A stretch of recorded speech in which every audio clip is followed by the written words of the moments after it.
ఈ మధ్య చిన్నపిల్లలు 7 ఇయర్స్ నుంచి 8 ఇయర్స్ మధ్యలోనే మెచ్యూర్ అయిపోతున్నారు. అదే మండి ఋతుస్రావం అని కూడా అంటాం కదా, అంటే పీరియడ్స్ ఎవ్రీ మంత్. చాలా హారబుల్ అనేది మనం కొంతవరకు కొన్ని ప్రికాషన్స్ తీసుకున్నామంటే నివారించవచ్చు. ఏంటి అంటే బేసిక్ గా ఈ మధ్య ఆవులకి బర్రెలకి ఇంజెక్షన్స్ ఇస్తున్నారు కదా, ఇవన్నీ ఈస్ట్రోజన్ ప్రొజెస్టెరాన్ అనే హార్మోన్స్ ఇంబ్యాలెన్స్ వల్ల వచ్చేది. కాబట్టి అంటే మిల్క్ ని కొంతవరకు అవాయిడ్ చేయడం కానీ, ఫ్రోజన్ మీట్ ని మనం అవాయిడ్ చేయడం. కిచెన్ లో కుక్వేర్ అంటే ఇప్పుడు ప్లాస్టిక్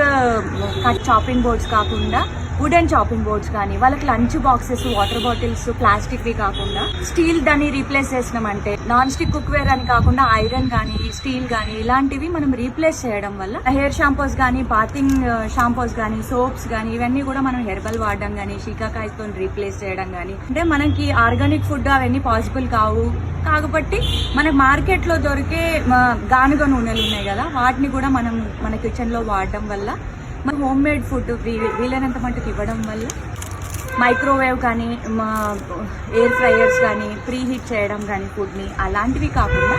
మంచిగా హెల్తీగా అప్పటికప్పుడు ప్రిపేర్ చేసిన ఫుడ్ పెట్టడం వల్ల, ప్రిజర్వేటివ్స్ ని వాడడం అనేది తగ్గించడం వల్ల, అండ్ ప్రతిరోజు 6 బయట 1 అవర్ ఏదో ఒక ఫిజికల్ యాక్టివిటీ కానీ, వాళ్ళకి ఇష్టం వచ్చిన మ్యూజిక్, డాన్స్ ఇలాంటివి కూడా మన ఫిజికల్ యాక్టివిటీస్ ని ప్రిఫర్ చేయడం వల్ల కూడా కొంతవరకు వాళ్ళకి పీరియడ్స్ అనేవి డిలే అయ్యి